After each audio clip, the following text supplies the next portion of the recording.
Hey everyone, today we're gonna watch Michael Keaton's The Batman. No, we are gonna watch Michael Keaton's Beetlejuice, a pitch meeting. And for full disclosure, I haven't watched the original, the first one. I mean, the first movie or the second one. So there is no nostalgia factor. And let's see whether any of the reference or any jokes lands on me. And for most of my Keaton's exposure is from the Batman, the Michael Keaton's Batman, and that too from the Flash. I haven't watched the original trilogy, and let's say I don't even know who are in the movie. So, so without further ado, let's start. So, you have a new Beetlejuice movie for me? Yes, sir, I do. It's been like 35 years since the original, so I figure it's time for a sequel. It's 35 years from the original, so it's time for sequel. Well, that's how you know Hollywood is running out of ideas. That actually is perfect, because the kids who grew up with the first movie now have kids of their own. Exactly, because what is culture if not a cyclical regurgitation of itself? That's a beautiful thought. Well, the way he puts it, that reminds me one thing: history is future is a reincarnation of past. If that's were true, that means all of the previous movie is gonna make a comeback. So tell me about this thing. Well, sir, this thing's gonna be a good time. First of all, we're bringing back the iconic duo of Tim Burton and Helena Bonham Carter. No, they broke up. Johnny Depp, probably not for a while. Michael Keaton, exactly, and Yep. his new muse, Okay. Jenna Ortega. Oh yes, she's super popular. Jenna Ortega. So she was in this. I didn't see the poster either. And And that Tim Burton show where she plays an angsty teen who gets a crush on a local boy in a small town who turns out to be a supernatural he's precisely putting it that means is the same character in the Beetlejuice maybe. monster. Right. So in this movie, she's an angsty teen who gets a crush on a local boy in a small town who turns out to be a supernatural monster. I feel like people are gonna like that. For some reason, I do. She just have to add a viral dance move, a TikTok viral dance move in this one. Then is there one? I didn't know. And I feel like Jana Ortega is being typecast. Okay, typecasted. So recently, the Miller Girl, Scream. I think she was part of Scream as well. It's a similar character, and there was a song with Sabrina Carpenter where she plays this like the goth girl or the vampire girl. I don't know. It's similar for me. She and I think Aubrey Plaza, they both have that same kind of vibe. So I think she is being typecast, and Aubrey Plaza, I think, playing Miss Death or Mistress Death in Agatha All Along. So they are both are casted. Do too. So what else is going on? Not much. Just doing this pitch. What's up with you? No, I mean in the movie. I thought we were friends for a second there. No. Dang. Okay. Well, They are not friends. Let's make it professional, Ryan. You are not friend with the other Ryan. Jenna Ortega would. That reminds me one thing, Ryan with the Ryan.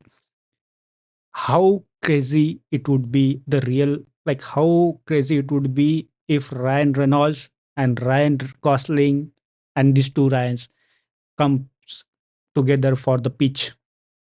That would be a real multiverse of madness. Let me know your thoughts on that. Play Astra Dietz, the daughter of Lydia. And it's about time for Christmas and Halloween or Thanksgiving. So they could come for any of this pitch meeting, and that would make a Canadian Ryan multiverse. Lydia Dietz. She's from the first movie. She is. And Lydia Dietz hosts this paranormal talk show, but she starts seeing Beetlejuice again, so she thinks she's going crazy. Oh, Dietz nuts. And then Lydia's father.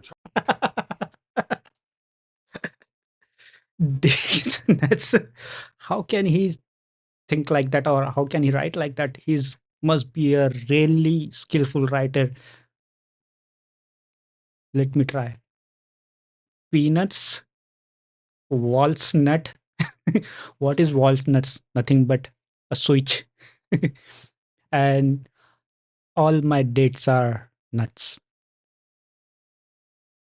Charles dies, so they, along with Lydia's boyfriend Rory, have to go back to the Beetlejuice house. Well, killing off that character is a good idea, considering the horrible stuff that actor did. That way we don't have to show that character at all. Oh, we're gonna show the character. We are. A lot. What horrible stuff did he do? in photographs and claymation, walking around with no torso but still talking. Maybe let's just not include him at all, though? Well, no, he was an important part of the first movie. We can't just hand wave that away. I guess that makes sense. So what about Alec Baldwin and Gina Davis's characters from the first movie? Oh, they're not in this one. We're just gonna hand wave that away. Oh, okay. So anyway, at the So he precisely put the horrible actor in this one.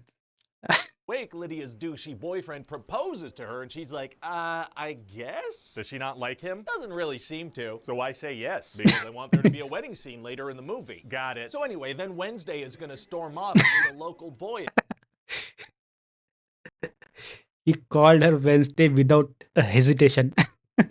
and get a little crush. Turns Ew. out he's dead. Ooh. And he tells her that if she comes with him to the afterlife, he can get his life back and she'll be able to see her dad who works there. Oh, did her dad take his own life? No. I think we kind of maybe established that people that work down there took their own lives. Hey, shut up. So then it turns out he's evil and he actually just Shut wants up. to trade his life for her so he can be alive again. Oh, crafty little boy ghosts are tight. So now Lydia calls up BeetleJuice to make a deal that she'll marry him if he helps with Astrid. Wow, well, sounds like all our storylines are in place. This is going to be a good time. Well, no, there's also going to be a storyline where Beetlejuice's ex-wife is trying to find him so Oh. he can suck There Monica as well. his soul out, which is a thing she does to ghosts. Suck his soul.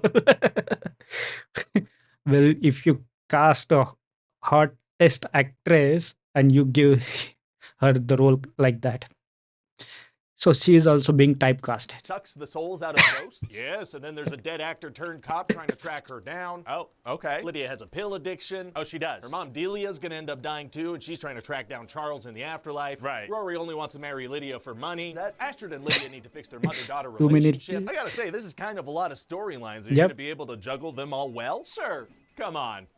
Juggling well is for nerds. Oh, well, we probably shouldn't do that. But anyway, so if Ghost Boy gets his passport stamped, he'll go back to the real world, and Astrid I don't know if nerds can juggle too. is toast, so Beetlejuice has to stop that. Is that going to be hard to do? Actually, it's going to be super easy. Barely an inconvenience. Oh, really? Yeah, see, he pulls a lever, and that solves the problem instantly, so that's done. Oh, yeah, see, we're already done with one of the storylines. Just like that, that didn't feel super satisfying. Well, what am I supposed to do? I gotta wrap these up quickly. There are a lot of storylines. You could have less of them. No, so then eventually it's time for the wedding.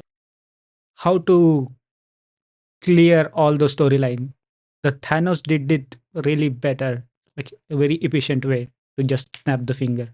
Of Rory and Lydia, but Beetlejuice shows up because he wants to marry her. Okay. And then Beetlejuice's ex-wife shows up, and that cop guy shows up with his whole squad. Oh, what are these dead cops guys gonna do? Be frozen immediately so they can't interfere with the scene. We followed the cop for the whole movie only to have him frozen in place when it comes time Okay. for him to actually do something. Yeah, there's just too many storylines. It's easier if I just freeze them in place for this. You put the plot lines in. I did, yeah. So then Astrid opens up a sandworm portal, and a sandworm eats the ex-wife and Rory. So what was the point of having the ex-wife So a soul sucker got sucked into the snake.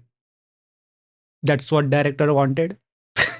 in the movie? Well, she was in the movie. So was the cop guy. Right, but if you took them out, that wouldn't really change anything at all. No, yeah, they don't affect anything at all, but the thing is, they're gonna be in the movie. All right. And then Astrid I'm sold. quickly flips through the handbook for the recently deceased and finds a clause that voids the marriage thing with Beetlejuice. How'd you find that specific article so fast? Speed reader, I guess? I don't care. So then they're able to banish Beetlejuice back to the afterlife, along with those cops who did Is Beetlejuice his hero or he just a scum in this one? I don't know anything about the Beetlejuice. Sorry, guys, for that. absolutely nothing. Wow, that all resolved itself pretty quickly and conveniently. Yeah, I did it. Kind of. So what do you think?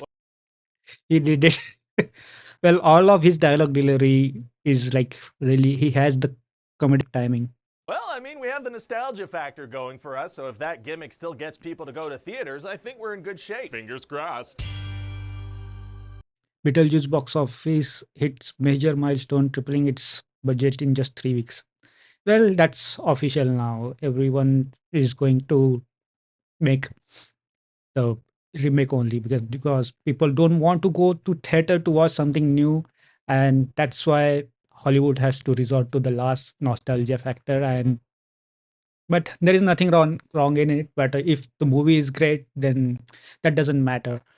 And he did point out a couple of things that he, without hesitation, call Jenna Ortega Wednesday, and like whenever I see her, I feel like she's Wednesday. Sh- And that's happened when that's only, and that's a compliment because she embodied that role so precisely, so perfectly. So that's why lots of people now, from now on, will call her Wednesday only. And as usual, the pitch meeting is hilarious. And if you enjoy the reaction, please leave a like and subscribe. And see you in the next one. And happy Halloween once again. Hi, this is Ryan George from The Thing You Just Watched. Please enjoy this slideshow from The Thing You Just Watched.